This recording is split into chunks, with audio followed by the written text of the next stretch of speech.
Good morning. Today we're reviewing lesson 4.3 and it has to do with graphing proportional relationships. Proportional relationships. And remember that proportional, it means that there is a scale factor from one function to the other. Let me put vocabulary over here. So first, when two quantities are proportional, we can represent the equation this way. mx, when two quantities are proportional, we can write the equation where y, well, is the number in y in the coordinate plane, x, and m is equal to the scale factor. And we saw in previous lessons that the scale factor is the same as the slope, right? The inclination is the same as the ratio, how they are compared. And something new for this lesson is the same as the constant of proportionality.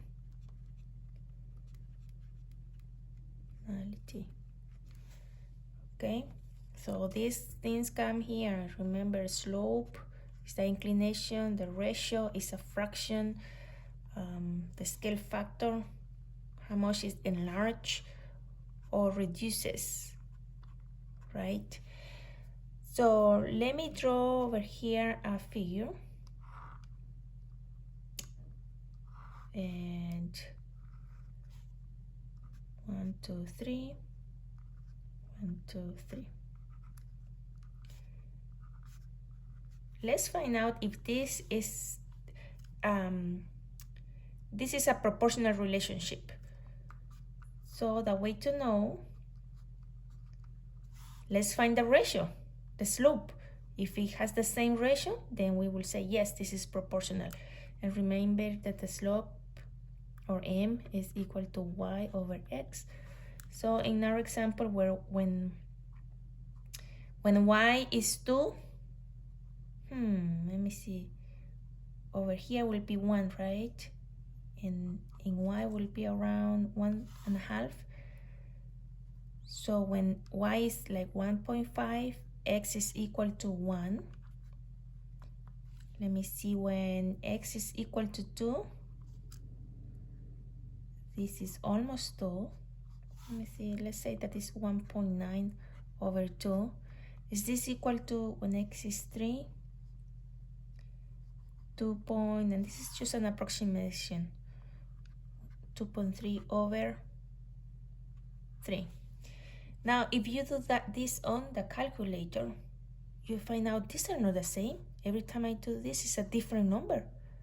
So this is not proportional because it doesn't have the same ratio. See, the ratios are changing. So let's see another example.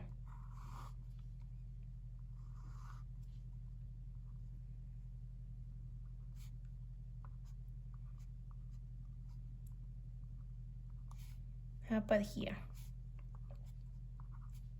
1, 2, 3, 1, 2, 3.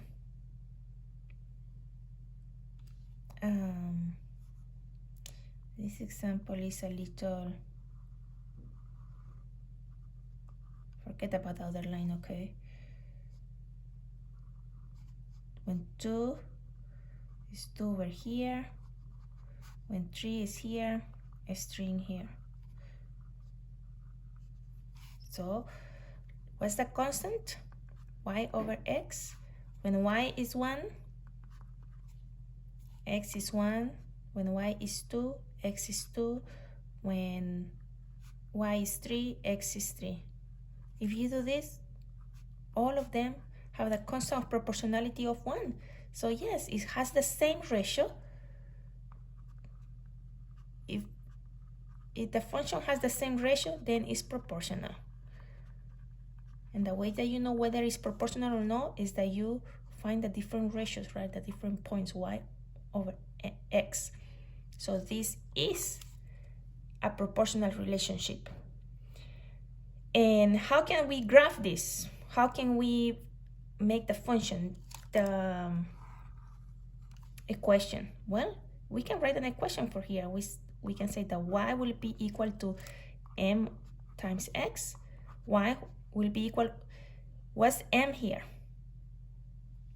M is 1, see? The constant of proportionality is 1. So it's 1 times x. This is our function. And we can test it.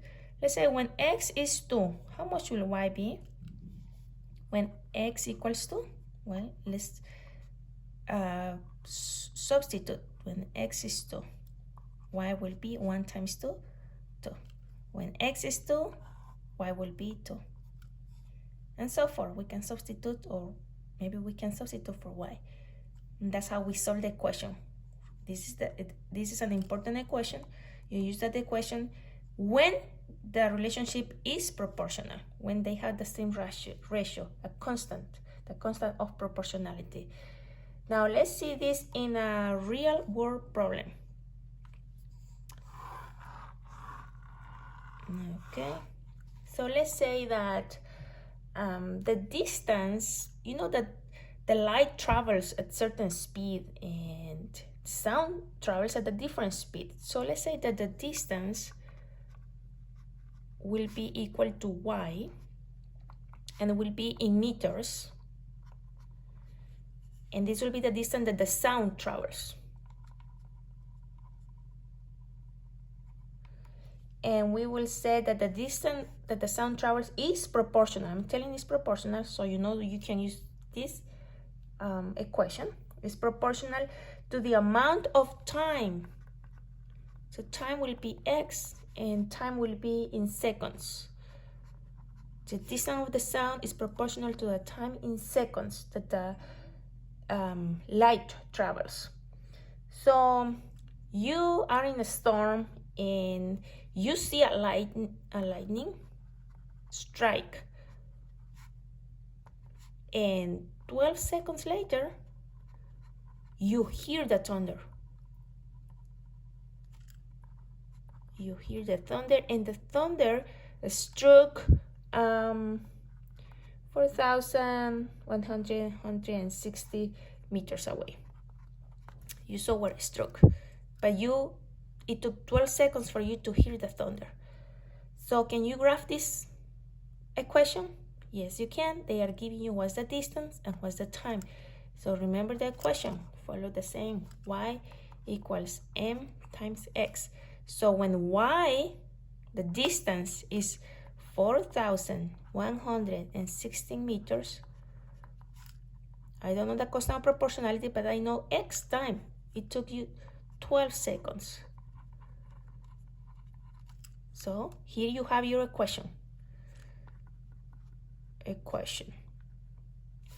Now, let's interpret the slope.